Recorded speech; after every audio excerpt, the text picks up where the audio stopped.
અમદાવાદમાં all India construction worker association દ્વારા ગાંધી આશ્રમથી લઈને ઉસ્માનપુરા સુધી સંકલ્પ રેલી યોજવામાં આવી હતી, જેમાં વર્કરોએ પ્લમ્બિંગ પ્રોડક્ટ બનાવતી કંપનીઓ દ્વારા જાહેરાતમાં હીરો અને હિરોઈનને બતાવવામાં આવે છે તેને લઈને વિરોધ પણ નોંધાવ્યો હતો.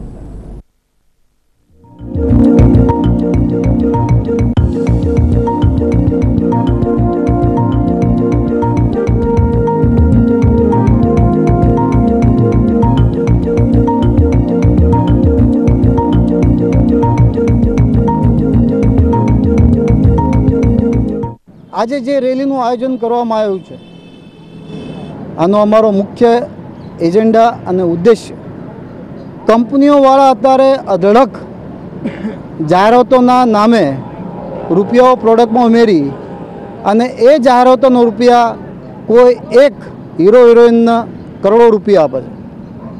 અને ખરેખર જાહેરાતો એક ગ્રાહકને જાહેરાત કરવા માટે બાંધકામ શ્રમિક, એક પ્લમ્બર હોય, કડિયો હોય કે સુથાર હોય કે ઇલેક્ટ્રિશિયન હોય, આ બાંધકામ શ્રમિક આ જાહેરાત કરતો હોય છે, ગ્રાહકને બતાવતો હોય છે કે સાહેબ આ કંપનીનું સામાન છે, આ કંપનીની પ્રોડક્ટ છે અને એની બાંહેધરી આપતો હોય છે. પણ આ કંપનીઓ આ જાહેરાત કરનાર બાંધકામ શ્રમિકોને ફક્ત ભેદભાવના ખેલ રાખે છે.